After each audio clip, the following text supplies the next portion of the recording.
মাছের আঁশ দিয়ে তৈরি হয় মুরগির খাবার, নেল পলিশ, লিপস্টিক সহ নানান প্রসাধনী সামগ্রী। আর এই মাছের আঁশ শুকিয়ে বিক্রি করে স্বাবলম্বী হচ্ছেন ফুলবাড়ি সংলগ্ন গ্রামের মহিলারা।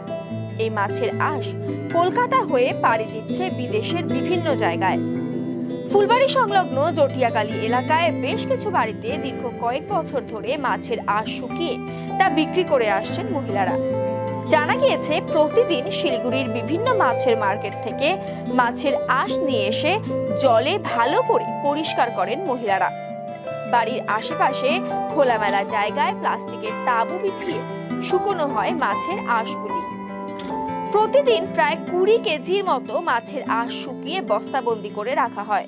কলকাতা থেকে ক্রেতারা এসে 60 থেকে 80 টাকা কিলো দরে ক্রয় করে নিয়ে যায়। এভাবেই স্বাবলম্বী হচ্ছেন গ্রামের মহিলারা। এই বিষয়ে সাবিনা ইয়াসমিন নামে এক মহিলা জানান, মুদিখানা দোকানের পাশাপাশি দীর্ঘ প্রায় 7 বছর ধরে এই শুকনো মাছের ব্যবসা করে আসছি। কিছু অর্থের বিনিময়ে শিলিগুড়ির বিভিন্ন মাছের মার্কেট থেকে মাছের আঁশগুলি আনা হয়।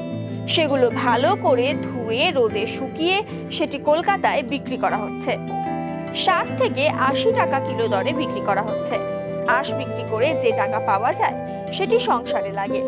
এই শুকনো আঁশ সেখান থেকে 1-2 হাত ঘুরে প্রক্রিয়াজাতকরণের মাধ্যমে চলে যায় বিভিন্ন দেশে। বিদেশে এই আঁশ দিয়ে তৈরি হয় কৃত্রিম হাড়, ওষুধ, মাছ ও মুরগির খাবার, নেল পলিশ, লিপস্টিক সহ নানান প্রসাধনী সামগ্রী। আমার নাম সাবিনা ইয়াসমিন। আমাদের ব্যবসা আছে, দোকানের পাশাপাশি আমরা মাছের আঁশের ব্যবসা করি। বাজার থেকে মাছের আঁশগুলো নিয়ে আসি, এসে তারপর বাড়িতে পরিষ্কার করে রান্না পাখনা নাড়ি ভুড়ি ফেলে দিয়ে ফ্রেশ আঁশটা আমরা শুকিয়ে বিক্রি করি। এই কাজটা আমাদের ব্যবসাটা 7 বছর থেকে চলতেছে।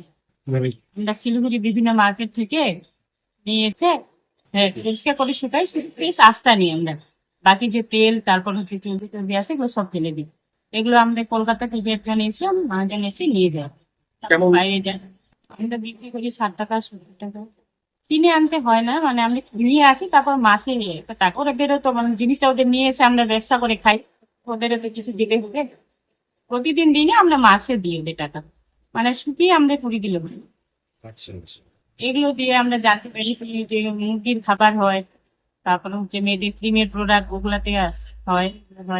তারপরে তোমার যে কৃত্রিম হাত তৈরি করতে এগুলা লাগে, চুমকি বানায় যে কাপড়ে দেয় ওগুলাতে হয় লাগে। কলকাতা থেকে বাইরে যাই না, মাঝে সংসার চলে যায় এটা দিয়ে। হ্যাঁ, আমাদের এখানে 3 তাছাড়া আর 2-3